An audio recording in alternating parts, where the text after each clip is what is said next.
Good morning all of you. Last class के अंदर अपन discuss कर रहे थे सेपरेशन कि किन किन टेक्निक्स के थ्रू अपन क्या कर सकते हैं कि जो सॉलिड है लिक्विड है उसको सेपरेट कर सकते हैं। अभी तक अपन ने ओनली क्या देखा, ओनली सॉलिड का और लिक्विड का कॉम्बिनेशन देखा था। अब यहाँ पे अपन बात करते हैं नेक्स्ट पॉइंट्स के अंदर कि गैसों को अपन कैसे ऑब्टेन कर सकते हैं कि अगर दो से ज़्यादा गैसेज मिक्स हैं आपस में तो उन गैसों को अपन कैसे सेपरेट कर सकते हैं, इसके बारे में अपन यहाँ पे देखते हैं। तो यहाँ कह रहा है how can we obtain different gases from air. Air के अंदर से डिफरेंट गैसेज हैं उसको कैसे अपन सेपरेट करेंगे। तो air is a homogeneous mixture and can be separated into the component by fractional distillation. कि अपन यहाँ पे डिस्टिलेशन की प्रोसेस के थ्रू जो अपनी गैसेज है उनको अपन यहाँ पे सेपरेट कर सकते हैं। जो डिस्टिलेशन का अपन ने लास्ट टॉपिक है जो पढ़ा था, देखो ये रहा डिस्टिलेशन चैम्बर। इसके अंदर अलग अलग टेम्परेचर के ऊपर गैसेज को अपन क्या कर सकते हैं, सेपरेट कर सकते हैं। अब अपन ये जानते हैं कि होमोजीनियस मिक्सचर क्या होता है और हेट्रोजीनियस मिक्सचर क्या होता है।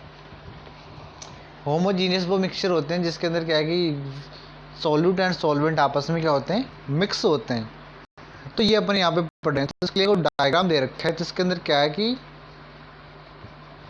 एयर है, एयर को बाद में क्या कर रहा है, compress and cool by increasing pressure and decreasing temperature.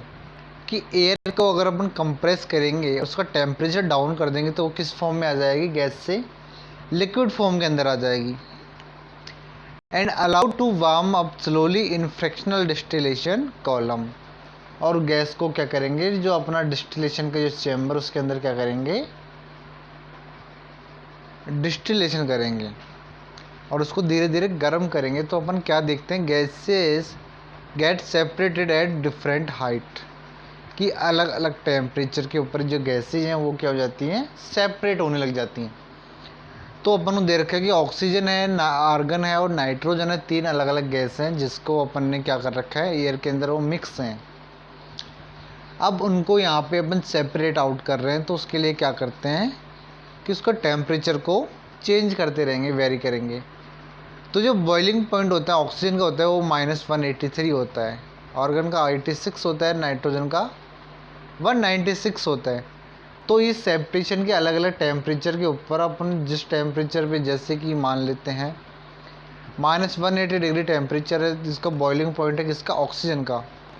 तो यहाँ पे वो बॉईल होगी और वहाँ से वेपर बनेगी, वेपर से डिस्टिलेशन की ट्यूब के थ्रू बाहर निकलेगी और जैसे डिस्टिलेशन चैम्बर में आएगी वाटर की कंटेनर में आएगी और ठंडी होके अपन को ऑक्सीजन लिक्विड फॉर्म के अंदर मिल जाएगी। ऐसे ही ऑर्गन मिल जाएगी, ऐसे ही नाइट्रोजन मिल जाएगी।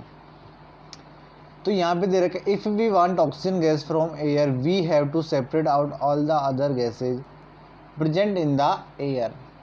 The air is compressed by increasing the pressure and then cooled by decreasing the temperature to get liquid air। तो अपन को क्या हो जाएगी, अगर टेम्परेचर डाउन करेंगे और प्रेशर बढ़ाएंगे तो अपन को लिक्विड फॉर्म के अंदर एयर मिल जाएगी। The liquid air is allowed to warm up slowly in a fractional distillation column.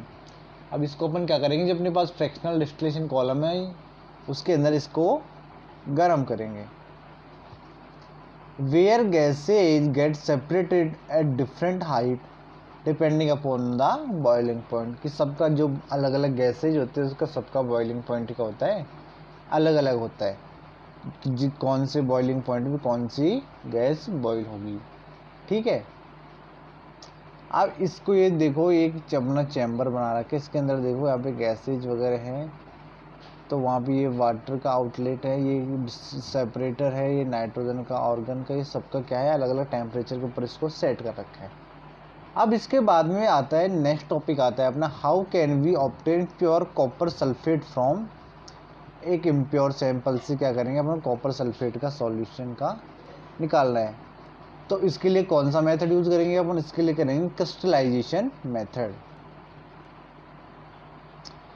तो इसके लिए एक्टिविटी दे रखी है कि इम्प्योर सैंपल लेना है कॉपर सल्फेट का एक चाइना डिश के अंदर, उसको डिजोल्व करना है मिनिमल अमाउंट में, वाटर की जो मिनिमम अमाउंट लेके उसको उसमें डिजोल्व करना है।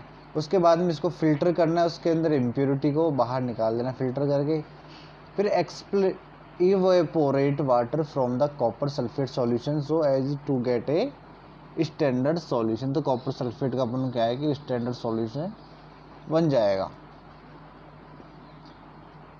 अब उसके बाद में क्या करना है, cover the solution with a filter paper and leave it undistributed at room temperature to cool slowly for a day. अब एक दिन के लिए इसको अपन को रखना है। उसके बाद में this process is called crystallisation.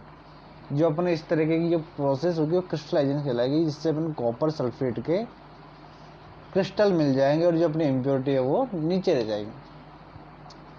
तो इसमें क्या होता है कि the crystallisation method is use to purify solid, for example the salt we get from sea water. कि जो अपन देखते हैं कि अपने साल्ट बनाते हैं, नमक बनाते हैं, वो कहाँ से लेते हैं, समुद्र के जो पानी होता है वहाँ से इसको अपन लेते हैं। तो इसके अंदर क्या है, डिफरेंट टाइप की इम्प्योरिटी होती हैं। The salt we get from sea water can have many impurity in it, तो to remove the impurity the process of crystallisation is use. तो इसकी इम्प्योरिटी को हटाने के लिए क्या करते हैं अपन, क्रिस्टलाइजेशन की जो टेक्निक है उसको यूज लेते हैं। जैसा नाम से पता है क्रिस्टलाइजेशन, तो इसके मतलब क्या होगा, इसके अंदर क्रिस्टल का फॉर्मेशन होता है। तो यहाँ पे दे रखा है crystallisation is a process that separate a pure solid in form of the crystal from a solution. Crystallisation technique is better than simple evaporation technique. जो अपनी क्रिस्टलाइजेशन की जो टेक्निक है वो जो अपनी वेपोरेशन की टेक्निक थी कि भाई गर्म कर दो तो जो अपने इसके अंदर वाटर है वो उड़ जाएगा, और अपने जो डाइज के वगैरह कर रहे थे कि डाई बच जाएगी और पानी उड़ जाएगा सॉल्यूशन के अंदर, तो वहाँ पर तो ये ठीक था। लेकिन जो क्रिस्टलाइजेशन के अंदर क्या है कि अपने क्रिस्टल मिल जाते हैं और जो अपना वाटर है वो जो लिक्विड है वो बाहर निकल जाता है। सम सॉलिड डिकम्पोज और सम लाइक शुगर में get charred on heating to diseases, कि जो क्या हो जाएगी, ड्राई हो जाती है। अब उसके अलावा क्या है, सम इम्प्योरिटी में remain dissolve in the solution ever the after filtration, कुछ जो बच जाती हैं on evaporation the contaminant the solid, की कुछ इम्प्योरिटी होती है ये इवेपोरेशन के थ्रू बच जाते हैं, तो उसको अपने इस प्रोसेस से फिल्टर कर सकते हैं। अब इसके बाद में दे रखा है कि इसके एप्लीकेशन क्या क्या, इसके एप्लीकेशन है किसके, क्रिस्टलाइजेशन के। तो purification of salt that we get from sea water, कि जो समुद्र का पानी है उसको अपन प्योरीफिकेशन करने के लिए इस टेक्निक का यूज करते हैं। Then second, separation of crystal of alum, जिसको अपन क्या बोलते हैं, फिटकड़ी बोलते हैं, इसका नाम होता है potash alum, for impure sample. Third, thus by choosing one of the above method according to the nature of the component of a mixture. ऊपर की जो टेक्निक दे रखी है वो मिक्सचर के जो कंपोनेंट होगा उसकी प्रॉपर्टी के ऊपर डिपेंड करेंगी। इसी तरीके से अपन को एक प्रोसेस दे रखी है वाटर प्योरीफिकेशन सिस्टम, कि जो सीवेज का जो अपना वाटर होता है उसको अपन कैसे प्योरीफाई कर सकते हैं। तो इस प्रोसेस को अपन क्या बोलते हैं, सेडिमेंटेशन।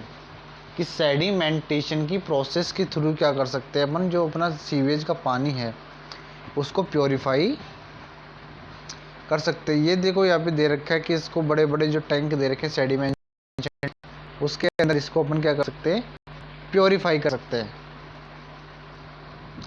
तो ये देखा है रिजर्वर है, रिजर्वर से क्या हो रहा है कि सॉलिड सेटल है, कि यहाँ पे क्या होता है जो अपना सीवेज पानी लेते हैं उसके अंदर जो बड़े सॉलिड पार्टिकल्स होते हैं वो फर्स्ट जो सेडिमेंशन टैंक है उसके अंदर आ जाते हैं। देन सेकंड के अंदर क्या होता है कि कोई जो अपने लिक्विड फॉर्म के अंदर कुछ ऐसे हैं पार्टिकल है वो यहाँ पे सेडिमेंशन के सस्पेंशन जो इम्प्योरिटीज हैं वो यहाँ पे ब्लॉक हो जाते हैं। देन सेकंड क्या होता है, फिल्ट्रेशन टैंक होता है बहुत बड़ा, कि फिल्ट्रेशन टैंक के अंदर क्या होता है, अलग अलग सेपरेशन चैम्बर होते हैं। उन सेपरेशन चैम्बर के अंदर वाटर भी होता है, सैंड भी हो गई, ग्रेवल भी हो गया, तो वो जैसे धीरे बैठ जाते हैं, वाटर ऊपर रह जाते हैं, उसको क्या करते हैं फिर क्लोरीनेशन के अंदर जो चैम्बर होता है उसके अंदर उसको ट्रांसफ़र कर दिया जाता है। वहाँ पे क्लोरीन उसके अंदर डाली जाती है, जो क्या करती है जिसके अंदर जितने भी बैक्टीरिया वगैरह होते हैं उसको वो मार देती है। फिर वहाँ से वाटर को घरों में सप्लाई कर दिया जाता है। ये अपनी वाटर प्योरिफिकेशन की क्या एक टेक्निक है। देन इसके बाद में होता है physical and chemical change, and उसके बाद में एलिमेंट बचता है और कंपाउंड। ये अपन को नेक्स्ट क्लास के अंदर आप इसको डिस्कस कर